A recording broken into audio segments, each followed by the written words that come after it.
প্রিয় ভিউয়ার্স, আসসালামু আলাইকুম। বাংলা টিউটোরিয়াল টিভিতে স্বাগতম। আশা করি আপনারা সকলেই ভালো আছেন। আজকে টিউটোরিয়ালটি আমার ফটোশপ CS6 এর যারা বিগিনার্স রয়েছেন তাদের জন্য। তো আজকে আমি আলোচনা করব মুভ টুল নিয়ে, যেটা একটি খুব গুরুত্বপূর্ণ একটি টুল। আমরা সচরাচর ব্যবহার করে থাকি মুভ টুল। আর মুভ টুল ছাড়া আমরা যে কোনো ইমেজকে মুভ করার জন্য মুভ টুল ছাড়া আমরা ইমেজকে মুভ করতে পারি না, বা যে কোনো ইমেজকে মুভ করার জন্য আমাদের মুভ টুল প্রয়োজন হয়ে পড়ে। তো এই মুভ টুলের কিছু বিহেভিয়ার আমরা এই অপশন বারের মাধ্যমে চেঞ্জ করতে পারি। তো সেটাই আমরা দেখব। তো আপনারা দেখতে পাচ্ছেন আমি এখানে একটা ইমেজ ওপেন করে রেখেছি। তো এরকম একটা ট্রান্সপারেন্ট ইমেজকে আমি যদি আরেকটা ডকুমেন্টে মুভ করাতে চাই তাহলে কি করতে হবে? তো আমি এখান থেকে সবচেয়ে উপরে টুলবারের যে সবচেয়ে উপরে যে টুলটা রয়েছে আপনারা দেখতে পাচ্ছেন, এই যে অ্যারোহেড কার্সরটা দেখতে পাচ্ছেন, কালো রঙের অ্যারোহেড। আর তার নিচে ডান কর্নারে চারদিকে অ্যারো দেখা যাচ্ছে, ক্রস হেড।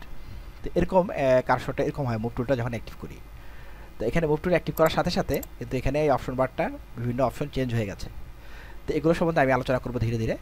তো প্রথমে আমি দেখে নিই এই ইমেজটাকে, ট্রান্সপারেন্ট ইমেজটাকে যদি আমি একটা নিউ ডকুমেন্টে মুভ করতে চাই তাহলে আমরা কী করব?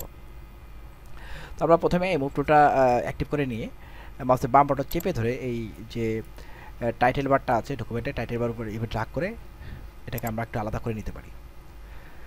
তো এভাবে আলাদা করে নিয়ে এই যে ইমেজটাকে আমরা মুভ করাবো সেই ইমেজটার উপর মাউসের বাম বাটন চেপে ধরে এভাবে ড্র্যাগ করে যদি আমরা এইভাবে দেখতে পাচ্ছেন কার্সরটা কেমন হয়ে গেছে, হোয়াইট অ্যারো হয়ে গেছে এবং নিচে একটা স্কোয়ার দেখা যাচ্ছে এবং তার নিচে একটা প্লাস চিহ্ন দেখা যাচ্ছে। এর মানে এটা কপি মোডে আছে। তো এখানে যদি আমি ড্র্যাগ করে ছেড়ে দিই তাহলে দেখুন এই ইমেজটা এখানে সুন্দরভাবে কপি পেস্ট হয়ে গেছে। তা আমরা যতবার চাই আমরা এইভাবে যদি মাউসের বাম বাটন চেপে ধরে ইমেজটার উপর মাউসের বাম বাটন চেপে ধরে ড্র্যাগ করে যদি এভাবে ছেড়ে দিই ততবার কিন্তু আমরা এটাকে এভাবে কপি পেস্ট করতে পারবো, অন্য একটা ডকুমেন্টে নিতে পারবো এভাবে। আর এই যে ডকুমেন্টটা আছে ডকুমেন্টের এই ট্যাবটাকে এভাবে যদি আমরা পরে নিয়ে এভাবে ছেড়ে দিই তাহলে এটা এভাবে কী হয়ে গেল, এখানে আবার আগের মতো অ্যাড হয়ে গেল।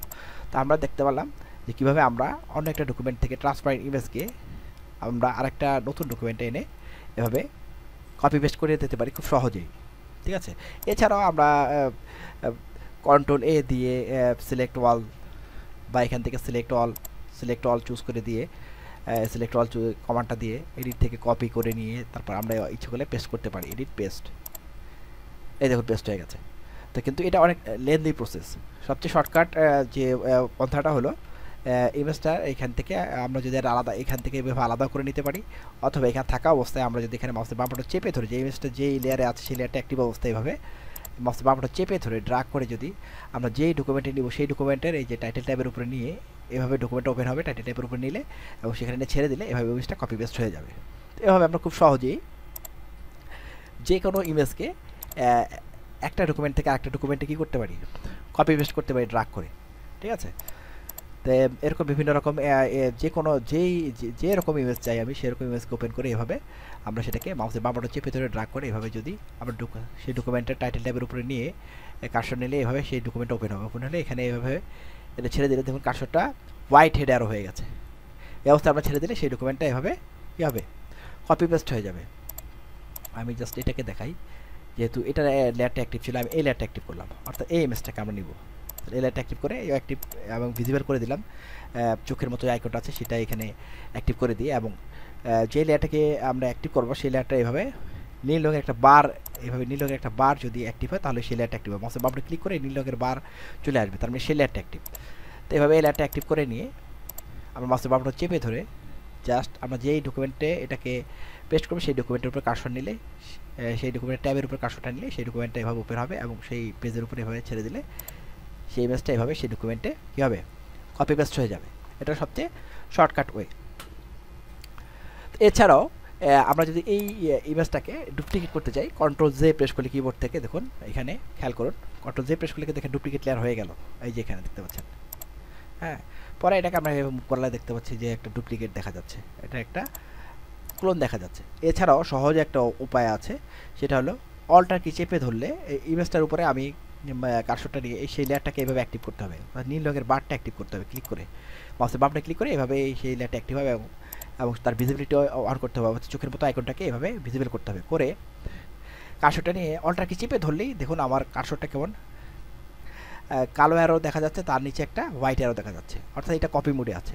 এখন মাউসের বাম বাটন চেপে ধরে একই সাথে যদি আমি ড্রাগ করি, সেই ইমেজটাকে আমরা কি ক্লোন করতে পারলাম খুব সহজেই। এভাবে খুব সহজেই খুব দ্রুত আমরা যতবার চাই ততবার কপি পেস্ট করে ফেলতে পারি যে কোনো ইমেজকে। আবার অল্টারকে চেপে ধরলাম, আমার কার্সরটা কি হলো দেখুন, কার্সরটা কেমন ডাবল হেড হয়েছে, একটা ব্ল্যাক এবং একটা সাদা। এবং এভাবে যদি আমরা ড্রাগ করি মাউসের বাম বাটন চেপে ধরে, অল্টারকে চেপে ধরা অবস্থায়, তাহলে সেই ইমেজটা এভাবে খুব সহজেই ক্লোন হয়ে গেল বা কপি হয়ে গেল এবং কপি পেস্ট হয়ে গেল। তো এভাবে আমরা মুভ টুলের সাহায্যে খুব সহজেই এবং শর্টকাট কি কমান্ড ব্যবহার করে যে কোনো ইমেজকে একটা ডকুমেন্ট থেকে আরেকটা ডকুমেন্টে নিতে পারি এবং খুব সহজেই তার অনেকগুলো কপি পেস্ট তৈরি করতে পারি। তো এই মুভ টুলের একটা ব্যবহার দেখলাম আমরা। তা আমরা এখন আরেকটা ব্যবহার দেখব, আরও কিছু ব্যবহার দেখব এখন আমরা মুভ টুলের। তো এখানে আপনারা দেখতে পাচ্ছেন 5 রঙের বল দেখা যাচ্ছে এখানে। তো এখন এই যে অপশন বারটা আছে এখানে দেখতে পাচ্ছেন অটো সিলেক্ট ব্যাপারটা কি।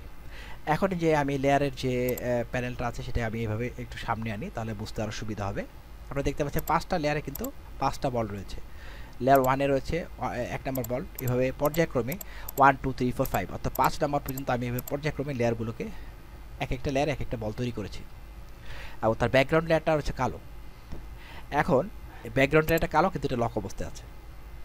এখন এই লক অবস্থায় যদি আমরা মুভ টুলটা অ্যাক্টিভ করি, যতই আমরা ড্রাগ করি না কেন, দেখতে পাচ্ছেন কোনো এই এখন দেখা যাচ্ছে যে একটা কোশ্চেন আসছে যে could not use the move tool because the layer is locked.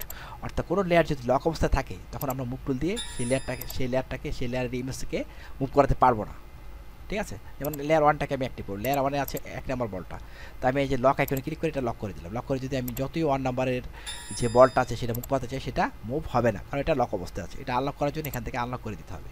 তো মুভ টুলের একটা ধর্ম আমরা বুঝলাম যে লক অবস্থায় আমরা কোনো লেয়ার লক অবস্থায় সেই লেয়ার ইমেজকে আমরা মুভ টুলের মাধ্যমে মুভ করাতে পারবো না। তো এবার দেখব যে অটো সিলেকশনটা কি। এখন দেখা যাচ্ছে যে আমাদের এখানে লেয়ার 1টা অ্যাক্টিভ আছে। ঠিক আছে, অ্যাক্টিভ মানে এই নীল রঙের বারটা এটার উপরে অ্যাক্টিভ আছে। আমি 2 নম্বর লেয়ারের উপরে ক্লিক করি, তাহলে 2 নম্বর লেয়ারের উপরে এই যে নীল রঙের বারটা চলে আসছে। তো এই লেয়ারটা অ্যাক্টিভ। তো যে লেয়ারটা অ্যাক্টিভ থাকবে মুভ টুলটা সেই লেয়ারের উপরে কাজ করবে।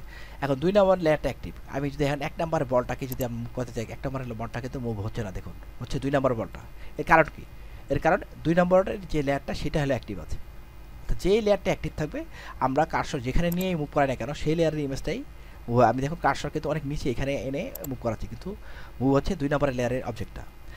এভাবে যে লেয়ারটা এভাবে নীল কালারের বার দ্বারা অ্যাক্টিভ থাকবে সেই লেয়ারের ইমেজটাই অনলি মুভ করাতে পারবো কার্সর যেখানে থাকুক না কেন। হ্যাঁ, অটো সিলেক্ট লেয়ারটা অ্যাক্টিভ থাকে।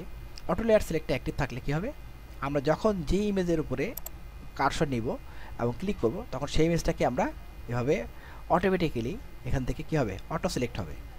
লেয়ারটা সেভাবে যেই ইমেজের উপরে নেবে বা যে অবজেক্টের উপরে নিয়ে কার্সরটা মাউসের বাম বাটনে ক্লিক করব, দেখুন সেই লেয়ারটাই এভাবে সিলেক্ট হয়ে গেল এবং সেই লেয়ারের ইমেজটাকে আমরা খুব সহজেই মুভ করাতে পারছি। যেমন 3 নম্বর লেয়ারটা কিন্তু এখানে কিন্তু সিলেক্ট না আছে, 5 নম্বরটা যেহেতু অটো সিলেক্ট এখানে অ্যাক্টিভ অবস্থায় আছে, সেহেতু 3 নম্বর লেয়ার উপর মাউসের বাম বাটনে ক্লিক করলে 3 নম্বর লেয়ারটা এভাবে সিলেক্ট হয়ে গেল এবং এটাকে আমরা মুভ করতে পারছি। এভাবে অটো সিলেক্ট অপশনটা ব্যবহার করে আমরা খুব সহজেই একটা অনেকগুলো অবজেক্টের সমন্বয়ে যে কোনো ইমেজ যদি থাকে সেই ইমেজ থেকে আমাদের নির্দিষ্ট কাঙ্ক্ষিত যে অবজেক্ট আছে সেটাকে আমরা খুব সহজেই মাউসের বাম বাটনে ক্লিক করে সেই অবজেক্টের কার্সর নিয়ে মাউসের বাম বাটনে ক্লিক করে সেটাকে সেই লেয়ারটাকে সিলেক্ট করে ফেলতে পারি এবং সেই লেয়ারটাকে মুভ করতে পারি। তো এবার আমরা দেখব যে অটো সিলেক্ট যে আমরা অফ করে দিয়ে আমরা কিবোর্ড শর্টকাট কি কমান্ড আছে, কন্ট্রোল। আমরা যদি 3 নম্বর লেয়ারটাকে দেখুন, 3 নম্বর লেয়ারটা কিন্তু সিলেক্ট অবস্থায় নেই, আমরা 3 নম্বর লেয়ার উপর কার্সরটি নিয়ে যদি কন্ট্রোলকে চেপে ধরে 3 নম্বরের উপরে ক্লিক করি তাহলে 3 নম্বর লেয়ারটা এভাবে সিলেক্ট হয়ে গেল। আমরা কিন্তু কন্ট্রোলকে চেপে ধরে আছি। এখন যদি আমরা মুভ করাই দেখুন আমরা 3 নম্বরের অবজেক্টটাকে সিলেক্ট করতে মুভ করাতে পারছি। অর্থাৎ অটো সিলেক্ট যে অপশনটা আছে এটা যে চেক অবস্থায় না রেখে আমরা যে কন্ট্রোল কি চেপে ধরে কিবোর্ড থেকে আমরা যখন যে অবজেক্টকে খুশি সেই অবজেক্টকে খুশি মতো কী পারি মাউসের বাম বাটনে ক্লিক করে সেই লেয়ারটাকে সিলেক্ট করতে পারি। এভাবে দেখুন আমি 5 নম্বরের উপরে ক্লিক করলাম, 5 নম্বর লেয়ারটা সিলেক্ট হয়ে গেল। 1 নম্বর অবজেক্টের উপরে ক্লিক করলে 1 নম্বরের অবজেক্টটা এভাবে সিলেক্ট হয়ে গেল, কিন্তু আমার কিবোর্ড শর্টকাট কি কমান্ড যেটা আছে সেটা কন্ট্রোল কি চেপে ধরে আছে। অর্থাৎ কন্ট্রোল কি চেপে ধরে আমরা যে অবজেক্টের উপরে ক্লিক করবো সেই অবজেক্টের লেয়ারটা কীভাবে এভাবে সিলেক্ট হয়ে যাবে এবং সেই অবজেক্টটাকে আমরা খুব সহজেই মুভ করাতে পারবো যদি অটো সিলেক্ট অপশনটা যদি চেক অবস্থায় না রাখি আমরা।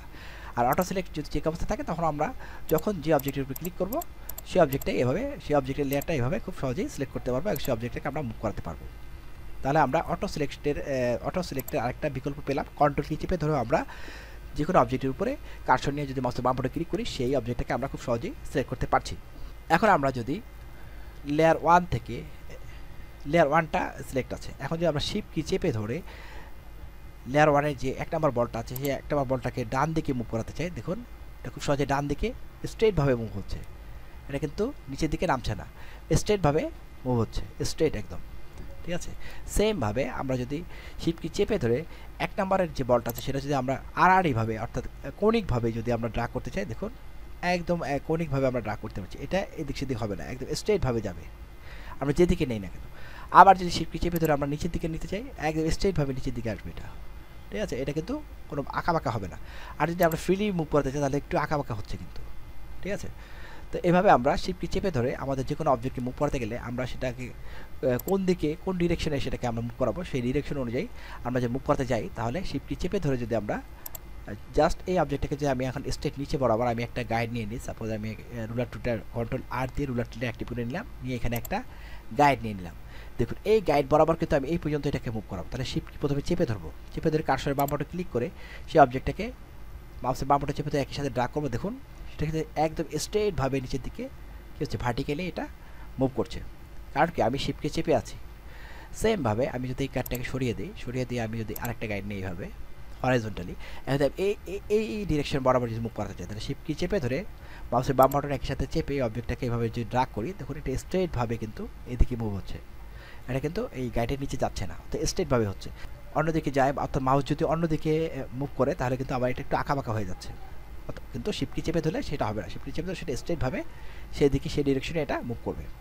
এবং সেমভাবে যেহেতু আমি আড়াআড়িভাবে কোনো গাইড নিতে পারছি না, তাহলে আমি এভাবেই দেখাই, শিফট কি চেপে ধরে যদি আমি এই কর্নার থেকে সাপোজ এই কর্নারে আছে, আমি এই কর্নার থেকে এটাকে এই কর্নারে নিয়ে আসবো একদম কোডিকভাবে, তাহলে আমি প্রথমে শিফট কি চেপে ধরবো, চেপে ধরে জাস্ট মাউসের বাম বাটন একই সাথে চেপে এটা আমি কোনিকভাবে ড্রাগ করব, তাহলে আমার ডিরেকশনটা অবশ্যই কোনিকভাবে হতে হবে। দেখুন আমি একটু এদিকে নিয়ে আসি এটাকে, এই যে কোনিকভাবে আমি এটাকে ড্রাগ করছি, এটা একদম আড়াআড়িভাবে হচ্ছে। ঠিক আছে, এই দেখুন একটু এটা কিন্তু একটু এদিক সেদিক হবে না, একদম আড়াআড়িভাবে হবে এবং কত ডিগ্রি অ্যাঙ্গেলে হবে সেই সেম একই ডিগ্রি অ্যাঙ্গেলে এটা এভাবে মুভ করবে। এটা অনলি শিফট কি চেপে ধরে আমরা এই কাজটা করতে পারি। তো শিফট কি চেপে ধরে যদি আমরা এভাবে কোনো অবজেক্টকে মুভ করাই, তাহলে আমরা সেই যে ডিরেকশনে এটাকে মুভ করাবো সেই ডিরেকশন অনুযায়ী সেটা স্ট্রেটভাবে মুভ হবে, এটা আমরা বুঝতে পারলাম। এখন আমরা শিফট কি চেপে আরেকটা কাজ করতে পারি, যেমন লেয়ার 1টা এখানে সিলেক্ট অবস্থা আছে, আমরা যদি শিফট কি চেপে ধরে লেয়ার 5-এর উপরে ক্লিক করি, অর্থাৎ এই 1 2 3 4 5 এবং সর্বশেষ যে কটা লেয়ারকে আমরা একসাথে সিলেক্ট করতে চাই, প্রথম একটা লেয়ারকে সিলেক্ট করে নিব এভাবে মাউসের বাম বাটনে ক্লিক করে, অর্থাৎ এই লেয়ার থেকে যদি 1 নাম্বার থেকে 5 নাম্বার লেয়ার পর্যন্ত আমরা সিলেক্ট করতে চাই, তাহলে শিফট কি চেপে আমরা 1 নাম্বার লেয়ারটাকে প্রথমে সিলেক্ট করে নিব, মাউসের বাম বাটনে ক্লিক করে সিলেক্ট করে শিফট কি চেপে আমরা 5 নাম্বার লেয়ারে যে ক্লিক করি, তাহলে সবগুলো লেয়ার এইভাবে একসাথে কি সিলেক্ট হয়ে গেল। সিলেক্ট হয়ে যাওয়ার পর আমরা যদি কিবোর্ড থেকে কন্ট্রোল জি প্রেস করি, অথবা আমরা যদি এখান থেকে লেয়ারসে যাই, লেয়ারসে গিয়ে যদি এখানে লেয়ারসের একটা গ্রুপ অপশন আছে, এই যে গ্রুপ লেয়ার অপশনটা যদি আমরা চেক দিই অ্যাক্টিভ করে, তাহলে এই লেয়ারগুলো একসাথে গ্রুপ হয়ে যাবে। অথবা কিবোর্ড শর্টকাট কি কমান্ড হলো কন্ট্রোল জি, যদি কন্ট্রোল প্লাস জি অর্থাৎ কন্ট্রোল এবং জি একসাথে যদি প্রেস করি কিবোর্ড থেকে, তাহলে এগুলো গ্রুপ হয়ে যাবে, এই লেয়ারগুলো একসাথে যে 5টা লেয়ার একসাথে আমরা সিলেক্ট করেছি, এবং গ্রুপ লেয়ার্স এই অপশনে ক্লিক করে দেখুন সেই 5টা লেয়ার একসাথে একটা গ্রুপের ভিতরে চলে গেল। ঠিক আছে, এভাবে খুব সহজে আমরা লেয়ারকে গ্রুপের ভিতরে নিতে পারি। তো আপনারা দেখলেন যে আমরা কীভাবে 5টা লেয়ারকে একসাথে শিফট কি চেপে ধরে প্রথমে একটা লেয়ারকে এইভাবে অ্যাক্টিভ করে নিয়ে শিফট কি চেপে 5 নম্বর লেয়ারটাকে ক্লিক করলে এইভাবে 1 নাম্বার থেকে 5 নম্বর লেয়ার সবগুলো একসাথে সিলেক্ট হয়ে গেল। তো এভাবে সিলেক্ট করার পরে আমি সাপোজ এখানে গ্রুপটাকে এভাবে গ্রুপের ভিতরে সবগুলো লেয়ার নিয়ে নিলাম। ট্রান্সফর্ম কন্ট্রোলস এই অপশনে চেক অবস্থা থাকে, আমরা যে অবজেক্টটাকে যে লেয়ারটাকে এভাবে আমরা সিলেক্ট করব সেই লেয়ারের অবজেক্টটা এভাবে ট্রান্সফর্মের যে কন্ট্রোলার্সগুলো আছে চারপাশে সেই কন্ট্রোলার্সগুলো শো করবে। তো আমি এই সাপোজ এই ফুলের ছবিটাকে আমরা এখান থেকে ট্রান্সফর্ম করে একটু ছোটো করে নিলাম। ঠিক আছে, ডিজাইনের ছবিটা এই ডিজাইনের ইমেজটাকে ছোটো করে নিলাম, এবং শো ট্রান্সফর্ম কন্ট্রোলস এই অপশনটাকে আমি আনচেক করে দিলাম। আনচেক কিন্তু আমার ট্রান্সফর্মটা দেখা যাচ্ছে না, এটাকে আমরা ট্রান্সফর্ম করতে হলে অবশ্যই আমাকে কী করতে হবে, এডিট থেকে ফ্রি ট্রান্সফর্ম যে অপশনটা আছে সেটা সিলেক্ট করে দিতে হবে, তাহলে আমার ট্রান্সফর্ম যে অপশনটা আছে সেটা দেখা যাবে। এছাড়া কন্ট্রোল টি প্রেস করলে ট্রান্সফর্ম টুলটা দেখা যাবে। আর এখানে মুভ টুলটা অ্যাক্টিভ অবস্থা আমরা শো ট্রান্সফর্মস কন্ট্রোলস যদি চেক অবস্থায় থাকে, তাহলে আমরা খুব সহজেই যে কোনো ইমেজকে এভাবে যে লেয়ারটা আমরা অ্যাক্টিভ করবো সেই ইমেজটাকে চারপাশে এভাবে ট্রান্সফরমার কন্ট্রোলারগুলো দেখা যাবে এবং সেই ইমেজটাকে আমরা খুব সহজেই এভাবে কী করতে পারবো, ট্রান্সফর্ম করতে পারবো। অনলি শো ট্রান্সফর্ম কন্ট্রোলসটা যদি আমরা চেক অবস্থায় রাখি, এটা কিন্তু মুভ টুলেরই একটা অপশন। তো আমরা এখানে এখন দেখব যে অটো সিলেকশনের লেয়ার এবং গ্রুপ এই দুটো কী কাজ করে। অটো সিলেকশন যদি চেক অবস্থায় রেখে আমরা যদি গ্রুপ অপশনটা চেক করে দিই, যদি প্রথমে আমি লেয়ার অপশনটা চেক করে দিয়ে দেখাচ্ছি, লেয়ার অপশন চেক করে দিয়ে আমরা যদি এখন ফ্লাওয়ারের যে ইমেজটা আছে সেটা যে মুভ করাই তাহলে মুভ হচ্ছে, এবং সেমভাবে গ্রুপ যে লেয়ারটা আছে সেটা অ্যাক্টিভ অবস্থায় যদি আমরা এভাবে মুভ করাই তাহলে কী হচ্ছে, লেয়ার 1টা কিন্তু মুভ হচ্ছে। ঠিক আছে, কারণ কি এটা অটো সিলেকশন আছে, আমরা কিন্তু গ্রুপটাকে অ্যাক্টিভ করে দিয়েছি। অ্যাক্টিভ করে দিয়ে এখন আমরা যে গ্রুপের ভিতরে যে ইমেজটার উপরে কার্সর নিয়ে যদি মুভ করে সেই ইমেজটা মুভ হচ্ছে এবং সেই লেয়ারটা সিলেক্ট হচ্ছে। এটা অটো সিলেকশন অ্যাক্টিভ অবস্থায় আছে বলে এটা হচ্ছে। এখন আমরা যদি এখান থেকে এই অটো সিলেকশন চেক অবস্থায় যদি আমরা গ্রুপ অপশনটা চেক করে দিই, এখন যদি আমরা এখানে এই এক নাম্বার ইমেজটাকে মুভ করতে চাই কিন্তু হচ্ছে না। এর কারণ কি, এর কারণ কি আমরা পুরো গ্রুপ অপশনটা চেক করে চুজ করে দিয়েছি। গ্রুপ অপশনটা যখন আমরা সিলেক্ট করে দিয়েছি তখন গ্রুপের ভিতরে ইন্ডিভিজুয়ালি অর্থাৎ আলাদাভাবে আমরা কোনো লেয়ারকে এভাবে মুভ করতে পারছি না। মুভ করতে হলে আমাদের কী করতে হবে, এই লেয়ারটাকে ওপেন করতে হবে, এই গ্রুপটাকে ওপেন করে যেই লেয়ারের অবজেক্টটাকে আমরা মুভ করতে চাই সেই লেয়ারটাকে অ্যাক্টিভ করতে হবে বা সিলেক্ট করতে হবে, বা আমরা ক্লিক করে অ্যাক্টিভ করে তারপরে আমাদের মুভ করতে হবে, কিন্তু তাও মুভ হচ্ছে না। এর কারণ কি, এর অটো সিলেকশনে আমরা গ্রুপ অপশনটা চুজ করে দিয়েছি। যদি অটো সিলেকশন অফ অবস্থায় থাকে তখন আমরা যদি 3 নম্বর লেয়ারটাকে অ্যাক্টিভ করে যদি আমরা 3 নম্বর লেয়ারটাকে মুভ করতে চাই তাহলে 3 নম্বর অবজেক্টটাকে মুভ করতে পারবো। কিন্তু অটো সিলেকশন অন অবস্থায় আমরা যে গ্রুপ চুজ করা থাকে তাহলে কিন্তু আমরা ইন্ডিভিজুয়ালি কোনো লেয়ারকে গ্রুপের ভিতরে অন্তর্ভুক্ত কোনো লেয়ারকে আলাদাভাবে মুভ করতে পারবো না। আলাদাভাবে মুভ করতে হলে আমাদের এখান থেকে লেয়ার সিলেক্ট করে দিতে হবে। লেয়ার সিলেক্ট করে দিতে আমরা গ্রুপটাকে অফও করে দিই এবং অটো সিলেকশন অন অবস্থায় থাকে তাহলে আমরা ইন্ডিভিজুয়ালি যে কোনো অবজেক্টকে এভাবে গ্রুপের ভিতর থেকে মুভ করাতে পারবো বা সিলেক্ট করতে পারবো। তো সেই জন্য আমরা অটো সিলেকশন অফ অন অবস্থায় থাকতে হবে বা চেক অবস্থায় থাকতে হবে এবং লেয়ার অপশনটা অ্যাক্টিভ অবস্থায় থাকতে হবে। লেয়ার অপশনটা অ্যাক্টিভ অবস্থা না থেকে যদি গ্রুপটা অ্যাক্টিভ অবস্থায় থাকে তাহলে আমরা সম্পূর্ণ গ্রুপটাকে মুভ করাতে পারবো। গ্রুপের ভিতরে যে কোনো ইন্ডিভিজুয়াল লেয়ারকে সিলেক্ট করতে হলে এখানে লেয়ারটাকে চুজ করে দিতে হবে। তাহলে আমাদের গ্রুপের ভিতরে যে কোনো অবজেক্টকে আমরা খুব সহজেই গ্রুপ ওপেন করে ইন্ডিভিজুয়ালি একটা লেয়ারকে এভাবে সিলেক্ট না করে সরাসরি ইমেজের উপরে ক্লিক করে এভাবে সিলেক্ট করতে পারি। তো এই অটো সিলেক্ট এবং লেয়ারের আপনি ব্যাপারটা আপনারা নিশ্চয়ই বুঝতে পেরেছেন এবং শো ট্রান্সফর্ম যে ব্যাপারটা সেটাও বুঝতে পেরেছেন। তো এখন আমরা যে ব্যাপারটা নিয়ে কাজ করব, এখন অটো সিলেকশন আমি আনচেক করে দিলাম। এখন এখানে সাপোজ আমি 1 নাম্বার লেয়ারটাকে সিলেক্ট করলাম, সিলেক্ট করে আমি কন্ট্রোলকে চেপে 4 নাম্বার লেয়ারটাকে ক্লিক করলাম। ঠিক আছে, আবার 2 নাম্বার লেয়ারটাকে ক্লিক করলাম। এভাবে আমরা যদি 1, 5 আমার ইচ্ছে মতো আমি 1 নাম্বার লেয়ারটাকে সিলেক্ট করবো, 5 নাম্বার লেয়ারটাকে সিলেক্ট করবো, আবার 3 নাম্বার লেয়ারটাকে সিলেক্ট করবো। এভাবে যদি আমি আমার ইচ্ছে মতো র্যান্ডম ওয়াইজ 1, 2 বাদ দিয়ে 3, 4 বাদ দিয়ে 5 বা 5 আবার 4 এভাবে যদি আমরা সিলেক্ট করতে যাই কোনো লেয়ারকে তাহলে আমাদের কিবোর্ড থেকে কন্ট্রোল কি চেপে ধরে সিলেক্ট করতে হবে। আর শিফট কি যদি আমরা চেপে ধরি তাহলে কিন্তু প্রথম যে লেয়ারটাকে সিলেক্ট করবো শিফট কি চেপে ধরে অন্য যে কোনো লেয়ার ক্লিক করে সবগুলো লেয়ার সেই লেয়ার থেকে শুরু করে সবগুলো লেয়ার এভাবে সিলেক্ট হয়ে যাবে। তো র্যান্ডমাইজ বা অনিয়তভাবে যদি আমরা কোনো লেয়ার সিলেক্ট করতে যাই তাহলে অবশ্যই যে কোনো একটা লেয়ারকে সিলেক্ট করে নেওয়ার পরে তারপরে যে লেয়ারটাকে সিলেক্ট করে কন্ট্রোলকে চেপে ধরে সেই লেয়ার উপরে ক্লিক করে সেই 2টা লেয়ার অনলি সিলেক্ট হবে এবং মুভ টুল দিয়ে আমরা যদি এভাবে মুভ করতে যাই তাহলে অনলি সেই 2টা লেয়ারই এইভাবে মুভ হবে। তাহলে এখানে কন্ট্রোল কি ব্যাপারটা আপনারা নিশ্চয়ই বুঝতে পেরেছেন। তো কন্ট্রোল এবং শিফট কির মাধ্যমে আমরা এভাবে সিলেকশন করতে পারি। তো সাপোজ আমরা এখানে কন্ট্রোল কি চেপে ধরে 4 নাম্বার লেয়ার উপরে ক্লিক করলাম। প্রথমে 1 নাম্বার লেয়ারকে সিলেক্ট করলাম এবং কন্ট্রোল কি চেপে ধরে 4 নাম্বার উপরে সিলেক্ট করলাম, ক্লিক করার পরে 1 এবং 4 এভাবে সিলেক্ট হলো। তো সিলেক্ট হওয়ার সাথে সাথে কিন্তু এখান থেকে যে অ্যালাইনমেন্ট টুলগুলো আছে সেগুলো কিন্তু অ্যাক্টিভ হয়ে গেল। দেখুন একটা লেয়ার কিন্তু যদি সিলেক্ট অবস্থা থাকে অ্যালাইনমেন্ট টুলগুলো কেমন গ্রে কালার, অর্থাৎ এটা ইনঅ্যাক্টিভ হয়ে আছে, এটা কাজ করবে না। 2 বা তার ততোধিক লেয়ার যদি আমরা সিলেক্ট করে নেই তাহলে কিন্তু এই অপশনগুলো কাজ করে। তো এখানে যদি আমরা কার্সর নেই তাহলে টিপস আসবে, টিপস দেখাচ্ছে অ্যালাইন টু এজ, আমি যেটা হরাইজন্টালি সেন্টারে আছে। এখানে যে অপশনটা আছে যে অ্যালাইন রাইট এজ, ডান দিকে একটু এটা অ্যালাইন হলো। তো এগুলো ভালোভাবে বোঝা যাবে যখন আমি অটো সিলেক্ট দিয়ে 1 নাম্বার যে বলটা আছে এখানে নিলাম, 2 নাম্বার বলটাকে এখানে এভাবে যদি অনিয়ত আকারে আমি এগুলোকে রাখি তখন এগুলোকে অ্যালাইন করতে বোঝা যায় খুব সহজেই। এখন কিন্তু এটা অ্যালাইনমেন্ট যেহেতু করাই আছে সেজন্য বোঝা যাচ্ছে না ভালোভাবে, তাই আমি এগুলোকে কী করলাম অগোছালো করে দিলাম। দিয়ে সাপোজ এখানে 5 নাম্বার যে লেয়ারটা এটা অ্যাক্টিভ আছে শিফট কি চেপে ধরে যদি আমি 1 নাম্বার উপরে ক্লিক করি তাহলে সবগুলো লেয়ার একসাথে সিলেক্ট হয়ে গেল। এখন এই অ্যালাইনমেন্টের যদি আমি এই বাটনগুলো প্রেস করি তাহলে সবগুলো লেয়ারের উপরে অ্যালাইনমেন্ট কাজ করবে। তো এখানে যে অ্যালাইনটা আছে প্রথমে অ্যালাইন টপ এজ, আমি যদি ক্লিক করি দেখুন সবগুলো বল টপে অ্যালাইন হয়ে গেল। আবার কন্ট্রোল জেড দিয়ে আন্ডু করে ফেললাম। আবার যদি তারপরে যেটা আছে যে তৃতীয় নম্বর অ্যালাইন বটম এজ, ক্লিক করলাম সবগুলো বটম এজ, অর্থাৎ এই বক্সের এই ব্যাকগ্রাউন্ডের বটমে যে কিনারা আছে সেখানে এটা অ্যালাইন হয়ে গেল। কন্ট্রোল জেড দিয়ে আন্ডু করে ফেললাম। আবার এখানে যেটা আছে মাঝখানে একটা টপ এজ একটা বটম এজ, এবং মাঝখানে যেটা আছে সেটা টিপসটা আমরা একটু দেখে নিই। অ্যালাইন ভার্টিক্যাল সেন্টার, এখানে ক্লিক করি তাহলে ভার্টিক্যালি এটা সেন্টারে কী হলো অ্যালাইন হলো। এবং এইভাবে যে চতুর্থ অপশনটা আছে, এখানে চতুর্থ অপশনে আছে অ্যালাইন লেফট এজ, বাম দিকের যে কিনারা আছে সেখানে এটা অ্যালাইন হবে। এই দেখুন বাম দিকের কিনারায় সেটা অ্যালাইন হয়ে গেল। আবার সেমভাবে অ্যালাইন রাইট এজও আছে, রাইট এজে ক্লিক করে ডান দিকের কিনারে এটা এভাবে ভার্টিক্যালি অ্যালাইন হয়ে গেল। এবং এখানে মাঝখানে যে অপশনটা আছে সেটা হলো গিয়ে অ্যালাইন হরাইজন্টাল সেন্টার, অর্থাৎ এই হরাইজন্টাল সেন্টারই এটা অ্যালাইন হয়ে গেল। বলগুলো যেখানে থাকুক না কেন সবগুলো লেয়ারকে যে আমি এভাবে সিলেক্ট করে নিই, অথবা যে কটা অবজেক্টে আমি এভাবে অ্যালাইন করতে চাই সেই কটা অবজেক্টের লেয়ারকে আমরা সিলেক্ট করে নিয়ে যদি আমরা এভাবে এই অ্যালাইনের অপশনগুলোকে প্রয়োগ করি তাহলে এভাবে অ্যালাইনমেন্টগুলো হবে। আশা করি টিউটোরিয়াল আপনাদের ভালো লেগে থাকবে এবং মুটুলের এই টিউটোরিয়ালটা আপনারা দেখে অবশ্যই প্র্যাকটিস করবেন। নতুন টিউটোরিয়াল দেখার আমন্ত্রণ রইল।